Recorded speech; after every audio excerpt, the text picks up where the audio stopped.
DIRT is providing quality detection services for a better world. That is our mission. And going to the second slide, detection rats technology is technology developed by Apopo, which is capable of providing very fast, accurate, and cheap quality detection services. And with DIRT, we target commercial applications in contrary to what we do with Apopo. And more particularly, we target customs, law enforcement agencies, and the transport industry to curb the spread of illicit trade. And unlike in traditional screening methods, DIRT utilizes local sustainable resources while building skills and providing jobs opportunities to the poor. This is a very renewable technology that is, in the same time, highly cost efficient. To give you an example, in terms of numbers of throughput capacity, detection rats technology screens 150 containers per hour at a very high sensitivity and specificity, both over 80%. Next slide. When looking at the chain of illicit trades, of tobacco illicit trade, the intervention that DIRT will do is actually at the level of customs. And I show you this slide briefly to illustrate how the inexpensive cigarettes industry, it is legal industry, which actually fuels addiction, is a self-fulfilling circle which is fueling illicit trade. All based on the high addiction of nicotine, there is a huge consumer demand, and so there are lots of taxes on tobacco. Also, the fines for smuggling tobacco are low. So for organized crime, it is a low-risk, high-income activity. Also, customs generally don't prioritize on these, which increases this illicit trade considerably. And over the last years, based on intelligence of the World Economic Forum, this is a highly growing illegal business. So our intervention would be with the customs. Next slide. Worldwide, to give you an idea of this total addressable market, whereas the tobacco industry generates over $600 billion per year, governments and the industry respectively lose an estimated 20 to 40 billion by tax losses and 5 to 10 billion in income of the tobacco industry. So who benefits from DIRT's services are customs, port authorities, industry, law enforcement agencies of all kinds. Those are local, regional, and international policing forces. And most importantly, Apopo, the humanitarian organization, will benefit through the income that is generated by DIRT, with which Apopo can actually increase their humanitarian activities. We will start this venture in two sites with two launching customers. One is Port of Rotterdam, where we have advanced talks with the Dutch customs, and the other is Antwerp, where somehow the cradle of Apopo is, and where we are highly connected. Both of these ports together process 20 million containers per year, and whereas they currently have a target of 2% inspection, which means 400,000 containers, actually at the moment they are capable of doing less than 0.5% of inspection of containers which really need to be inspected. So there is a huge benefit possible there. Next slide. When looking at the enablers and the obstacles, what is very stimulating is the fact that the existing technologies to detect contraband in containers are either inadequate, too expensive, or too slow. Also, the growing illicit tobacco market requires an innovative integrated multi-toolbox risk analysis of container transport, involving many elements, and also where several complementary technologies are needed to tackle the problem. Another enabler is the fact that Apopo's technology, the detection rat technology, is DRT, has a very proven record in landmine detection, where we have generated a huge social impact already, and currently are in the phase of operational research with TB, which we are actually already replicating in a second country, actually. Apart from Tanzania, we're also implementing it in Mozambique. But we count on sufficient momentum and support for detection rats technology to convince our customers. There are also obstacles, obviously, and not in the least the complexity of the market of this illicit trade control, and the slow decision mechanisms, because they involve government agencies, international multilateral governments, and they're all working very slowly. Also, there is a need for very solid partnerships with customs, with law enforcement agencies, and the industry, of which the industry may be the lowest hanging fruit. Yet, it is at the customs level that we will have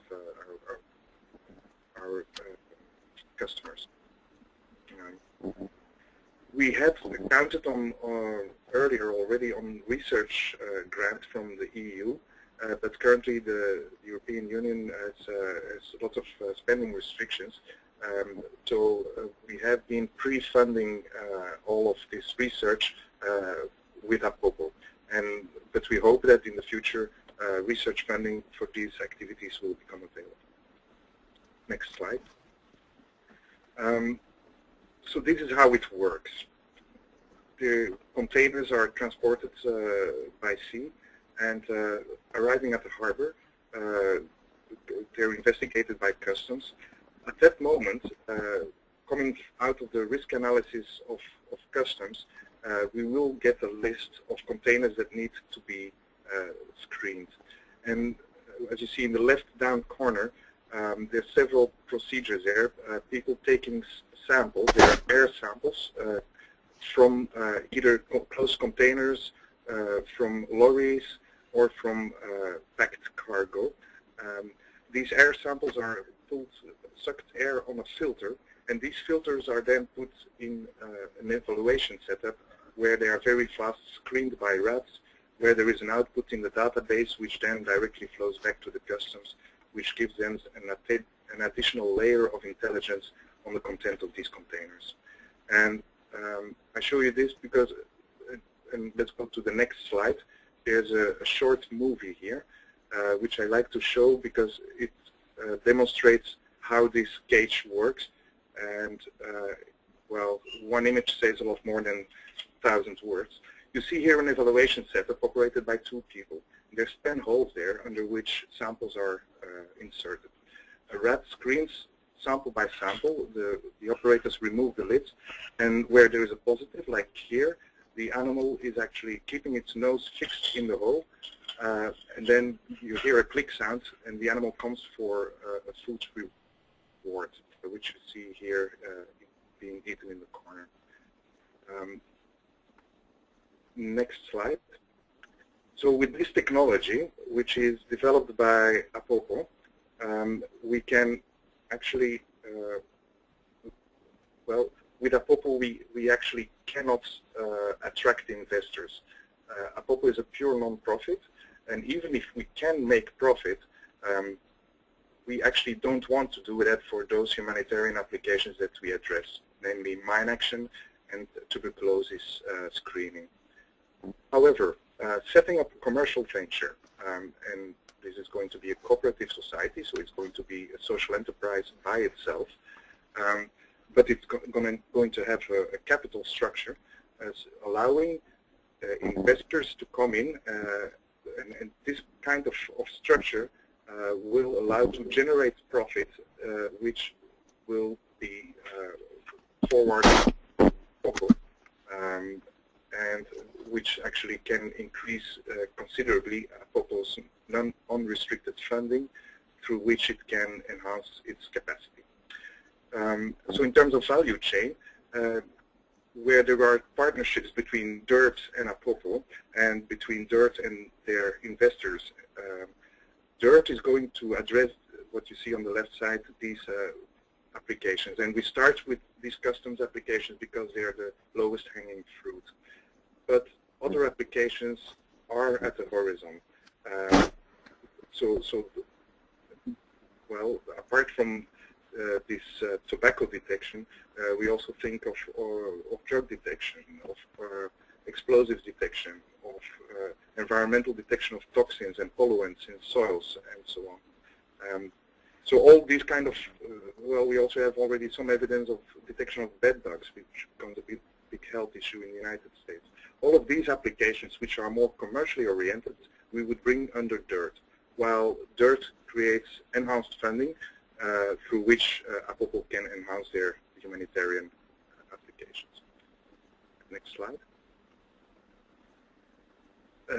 Looking at the finances for this venture, we would need an initial investment of around 500,000 euros. Actually, I have to say this slide is in euro, so to do in dollars is roughly 1 times 1.28 at current exchange rates.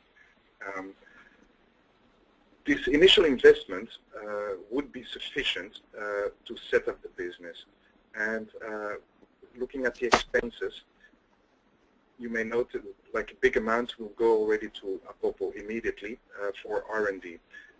So it's a direct subsidy, but we decided to keep all research and development, to keep all intellectual property under the non-profit.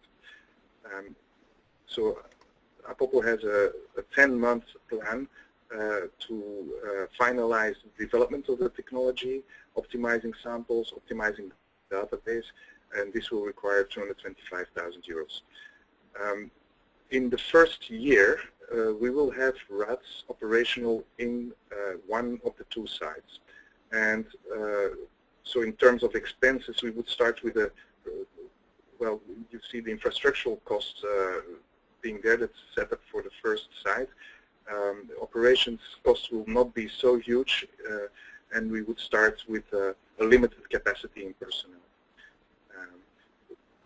Also, R&D is going to be subcontracted to Apopo, but DIRT will also buy trained rats from Apopo, and DIRT may source human resources from Apopo.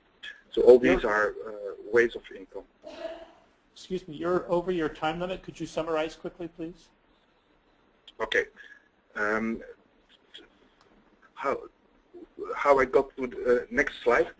How I got to a cost per sample is the salaries and operations and administration divided by the number of samples screened.